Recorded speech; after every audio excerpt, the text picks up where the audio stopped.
कित्तूर रानी चिन्नम्मा, जिनके बारे में शायद आप न जानते हो, लेकिन ये इंडिया की पहली महिला क्रांतिकारी थी जिन्होंने ब्रिटिशर्स के अगेंस्ट अकेले ही खड़े होकर उन्हें धूल चटा दी। हालांकि रानी चिन्नम्मा ब्रिटिशर्स को भगाने में असक्षम रही, लेकिन वो दूसरे क्रांतिकारियों के लिए प्रेरणा का स्रोत जरूर बन गई। रानी चिन्नम्मा का जन्म 1778 में ककाटी नाम के एक गांव में हुआ था, जो कि कर्नाटका में है। बचपन में जहाँ पे सब बचपन का प्यार ढूंढते हैं, वहीं पे बचपन में इन्होंने घुड़सवारी, तलवार चलाना और धनुष चलाने में महारत हासिल कर ली थी।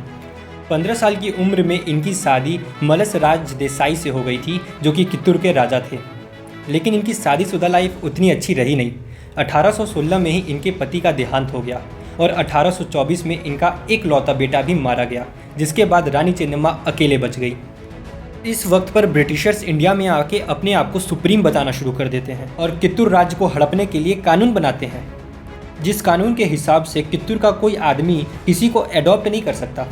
अब क्योंकि रानी चिन्नम्मा का खुद का कोई संतान नहीं था और राज्य को आगे बढ़ाने के लिए उन्होंने शिवलिंगप्पा को एडॉप्ट किया था, लेकिन मिस्टर ठाकरे और मिस्टर चैपलिन रानी चिन्नम्मा को अपोज करते हैं और कहते हैं कि शिवलिंगप्पा आपके राज्य का राजा नहीं बन सकता। ठाकरे, हमें आज्ञा देने वाले तुम हो कौन? जब रानी चिन्नम्मा इस बात को नहीं मानती हैं तो मिस्टर ठाकरे कित्तूर पर आक्रमण कर दिए, लेकिन शायद उन्हें नहीं पता था कित्तूर एक छोटा सा राज्य जरूर है, लेकिन वो जिससे लड़ने जा रहे हैं वो एक शेरनी है। फिर क्या था, जितने ब्रिटिशर्स गए सब मारे गए, यहाँ तक कि मिस्टर ठाकरे भी। ब्रिटिशर्स इतने छोटे से राज्य से हार गया और वो अपने आप को सुप्रीम बताता है। छी छी छी। इस जैसे बदनामी से बचने के लिए ब्रिटिशर्स ने अपनी एक बड़ी आर्मी मैसूर और शोलापुर से मंगाई और कित्तूर को घेर लिया। रानी चिन्नम्मा लड़ाई नहीं चाहती थी।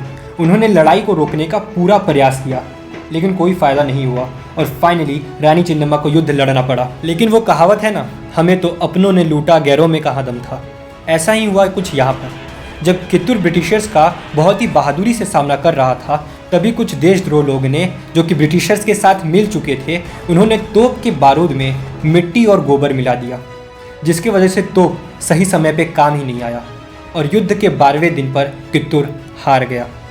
हार के बाद रानी चिन्नम्मा को बेलहोंगल फोर्ट के जेल में डाल दिया गया, जहां पर 2 फरवरी 1829 को उनका देहांत हो गया। रानी चिन्नम्मा का प्रमुख सेनापति संगोली रायण्णा ने फिर भी उम्मीद नहीं छोड़ी।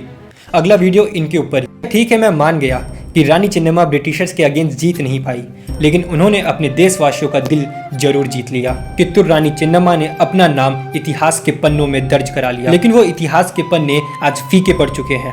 इनकी बहादुरी की कहानी सिर्फ उनके राज्य तक सीमित है। क्या हमारे आज़ादी में इनका हाथ ना था? सिर्फ कित्तूर की रानी चिन्नम्मा नहीं, बल्कि ऐसे बहुत से क्रांतिकारी हैं जिनके बारे में हम नहीं जानते। इसलिए मैंने पैट्रियट्स ऑफ इंडिया करके एक सीरीज़ स्टार्ट किया है, जिसमें मैं आपको एक नए क्रांतिकारी के बारे में बताऊंगा। उस सीरीज़ का ये पहला वीडियो था। अगर आप किसी क्रांतिकारी के बारे में जानते हैं या जानना चाहते हैं तो कमेंट में उसका नाम लिख सकते हैं। ये वीडियो अच्छा लगा हो तो लाइक कर देना। तब तक के लिए जय हिंद।